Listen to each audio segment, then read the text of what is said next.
voltando pra alegrar a vida toda. Oi, gente, tudo bem com vocês? Aqui é a professora Andiara Maximiano e eu voltei pra trazer muito conteúdo, muita informação legal pra esse canal, ok? Voltei com tudo, com uma nova série de professora, porque eu preciso estudar. É isso mesmo. Essa série vai trazer pra vocês alguns elementos ou alguns conteúdos básicos e importantes da literatura que você precisa saber. Se você vai prestar aí um vestibular, se você vai prestar um concurso, se você vai fazer o Enem, esses elementos importantes, o conteúdo importante, eu vou trazer nessa série agora. Então, por favor, me ajuda a te ajudar. O que você vai fazer agora? Você vai dar uma curtida, compartilha esse vídeo, manda pra todo mundo, porque assim o YouTube vai entender que é um conteúdo de qualidade e ele vai disparar também pra várias pessoas, beleza? Também quero te convidar pra me seguir nas minhas redes sociais, me acha aí no Instagram, a gente tá fazendo aí muito conteúdo no Instagram também, professora Andiara Maximiano, tá bom? E aí você pode interagir, você pode conversar comigo, vai ser muito mais fácil, vai ser muito mais gostoso, beleza? E a gente começa então a nossa nova série com um conteúdo, com uma pergunta muito importante que eu tenho certeza que vai te ajudar em tudo, tá, gente? Isso daqui é conteúdo, é informação para a sociedade. Toda a sociedade precisa disso. Como ler e interpretar um texto? Sério, isso daqui você vai utilizar para todas as áreas da sua vida, tá bom? Por mais que eu vá dar aqui informações muito voltadas para a língua portuguesa, né? Mas você pode olhar isso daqui e tentar aplicar essa parte para as outras disciplinas, beleza? Como você vai ler um texto? Como que você vai interpretar um texto? Na literatura ou na língua portuguesa, a gente leva em consideração 3 informações básicas. Aqui eu tô colocando coisas extremamente fáceis, didáticas e diretas para vocês, tá bom? A gente tem 3 passos, 3 elementos imprescindíveis para você ler e interpretar um texto. Quais são esses? A estrutura, a semântica, o significado, e tudo isso vai levar para o meu sentido. Até porque se você olhar dentro da gramática, professora, mas a semântica só vai trazer o sentido. Espera aí, você vai precisar do significado para você construir o sentido. E aqui eu tô dividindo isso, tô colocando você aprender primeiro e levar em consideração o que cada uma dessas palavras elas significam, dicionariamente falando, pra gente dar sentido para essas palavras dentro da literatura, ok? Ou do texto em si que você estará lendo. Então vamos lá. O que eu digo para vocês analisarem que vai ser primeiro? Ó, se vocês observarem as minhas 2 flechinhas, elas chegam no terceiro. Então você, não sei se você vai começar analisando e lendo o texto e procurando vocabulário, vendo se você entendeu tudo, ou se você vai bater o olho e automaticamente olhar a estrutura do texto. Mas eu vou colocar aqui e começar falando sobre a estrutura. Quando você pega um texto, eu particularmente, me ajuda muito, eu olhar para o texto e eu tentar reconhecer que tipo de texto que é esse, beleza? Então assim, sabe quando você olha o texto e muitas vezes o texto ele já dá essas informações para você pela forma com que ele se apresenta, ele se materializa no papel. Então tenta reconhecer de qual gênero faz parte esse texto. Esse texto ele está escrito em prosa, esse texto está escrito em poesia, esse texto ele tem imagens, ele só tem a linguagem verbal ou ele trabalha com a linguagem não verbal no contexto de imagens, né? É um texto misto. Então você precisa olhar e muitas vezes quando você, né, reconhece esse texto, né, é um romance porque é um texto maior, é uma novela, é um conto, é uma crônica que são as minhas narrativas menores, vamos lá, é uma charge, é uma tirinha, é uma história em quadrinhos, né? Que texto que é esse? A gente precisa reconhecer, porque quando a gente reconhece que texto que é esse, o gênero ele já vai dar alguns elementos que compõem esse texto. Então, se você sabe que é um gênero poesia, faz parte da poesia, é um texto organizado em versos, sabe que você tem que levar em consideração a métrica, as rimas, etc e tal. Se é um texto escrito em prosa, procura aí quem são os narradores, os personagens, né? O tempo, o espaço. Então você já sabe o que procurar no texto a partir do momento que você define que gênero que é esse. Vamos supor que você pega um texto aí menor, você não sabe se é um conto, se é uma crônica, tá? Leve em consideração a linguagem, ou se é uma reportagem. Você fala, professora, bati o olho. Todos os textos, ele tem uma estrutura fixa, né? De uma forma geral, os nossos textos tradicionais, ele tem uma estrutura fixa. Então, você consegue analisar e avaliar melhor esse texto. A linguagem, ela também diz muito, gente. A gente precisa saber se esse é um gênero textual ou se ele é um gênero literário. Por quê, gente? Porque o meu gênero textual, ele é um gênero informativo, né? E o gênero literário, ele possui uma linguagem, né, conotativa, ou seja, figurada.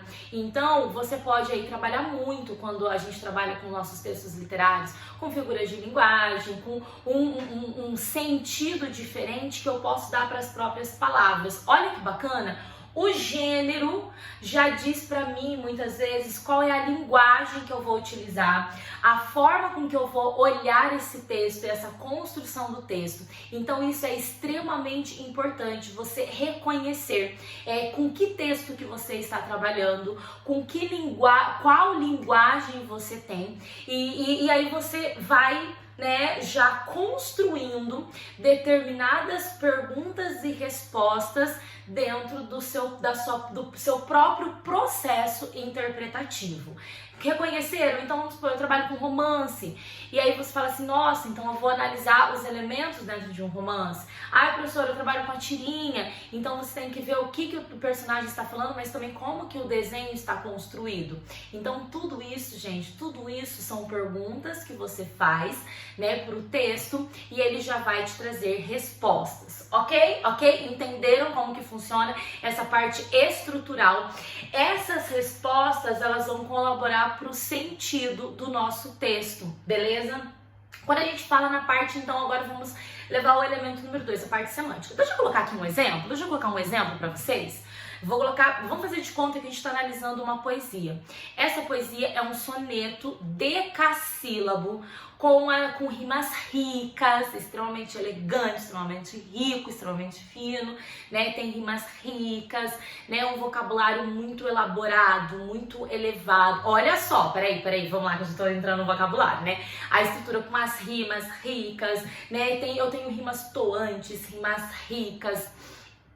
As minhas rimas, elas são também esdrúxulas, todas chiquetosas. Vocês estão vendo que eu tô trabalhando com a estrutura. A disposição dessas minhas rimas é a tradicional de um soneto. A BBA, vou colocar aqui CCD, EED. Fantástico. Relaxa, a gente vai trabalhar isso nos próximos textos. Aqui eu tô falando assim, analisei apenas a estrutura. Agora eu vou fazer o quê? Analisar o vocabulário. Bati o olho, eu já vi a parte estrutural do meu texto, agora eu vou olhar o vocabulário. Se você lê esse texto, na verdade a estrutura já disse muita coisa. Eu tô trabalhando com um soneto. Um soneto é uma estrutura mais chique. A gente já fala de assuntos, né, dentro da literatura tradicional. O soneto, ele vai trazer um assunto mais sério, mais requintado, né? Quando você entra dentro da linguagem e trabalhando com uma estrutura de rimas ricas, né? De rimas esdrúxulas, toantes, você fala, nossa, isso daqui é extremamente requintado. Você vai para o vocabulário. Professora, às vezes tem desespero. Por quê? Porque a próxima parte é você entender quais são as palavras escritas e o que cada uma dessas palavras significa. Não dá pra gente chegar a uma interpretação se você não conhece o significado das palavras. Você precisa parar e olhar no dicionário. Graças a Deus que hoje a gente tem internet. Então você vai lá no santo Google. Santo Google, você coloca lá, bacia significado. É assim que funciona, gente, é assim que eu faço. É assim que eu faço. E você vai colocando o significado dessas palavras que você não conhece. Isso dá trabalho, Mas a gente tem que ler e a gente tem que interpretar. Não é só pra ler, é pra você ler e interpretar. Então você precisa saber o significado dessas palavras.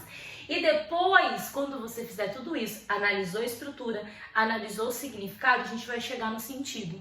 No sentido que esse texto quer trazer pra gente? A gente descobriu que trabalha com um soneto extremamente requintado estruturalmente, o vocabulário é muito rico também, é muito chique.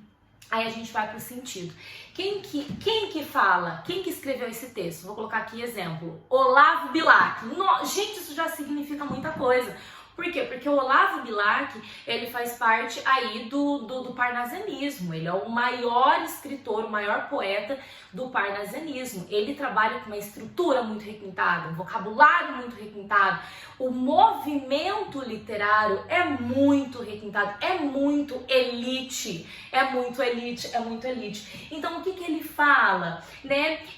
Esse texto, então, você já começou a entender o que ele fala, o sentido, né? É um texto mais voltado para a função poética, ou seja, para mostrar a beleza da poesia. Por isso que a estrutura é muito perfeita, por isso o vocabulário é muito perfeito. Então, o que ele fala e para que ele fala? Ele fala para a elite. A gente acabou aí de fundar a Academia Brasileira de Letras, a gente precisa construir textos extremamente importantes e belos e requintados para a academia. Então ele está falando para a elite social, ele não está falando para qualquer um. Se ele não está falando para qualquer um, aí justifica a estrutura extremamente requintada, o vocabulário e a semântica, né? Essa parte do vocabulário extremamente requintado. E quando que ele fala? Ele fala aí finalzinho, né, do século XIX, a gente está no finalzinho aí de 1800, início de 1900, quando a gente está se consolidando enquanto pátria, né, a gente teve a independência do Brasil, a gente está se consolidando enquanto pátria, a gente está se consolidando enquanto acadêmicos, enquanto intelectuais, e a gente precisa também de textos que mostrem a intelectualidade, o conhecimento, né, da nação brasileira. E aí você entendeu, você leu e você interpretou o seu texto. Gente, eu coloquei aqui um exemplo para vocês, só para vocês entenderem que a gente entra nesse processo de leitura e interpretação de texto levando em consideração tudo isso. Não dá para fazer diferente. Então, é trabalhoso, é trabalhoso. Que conselho que eu dou para vocês? A gente está na era da internet. Então, todas as vezes que você vai ler um texto, que você vai ler um livro, vai ler uma poesia, vai ler uma crônica, um conto, qualquer coisa, pega esse autor, olha a fonte, pega esse autor, se for possível, né, digita aí o autor, digita aí o título do livro, o título da poesia, o título da crônica, sei lá, né, dá uma olhadinha, se é uma tirinha, se é uma charge, alguma coisa, dá uma pesquisada no Google, dá uma pesquisada no YouTube, vê se ninguém falou nada sobre isso.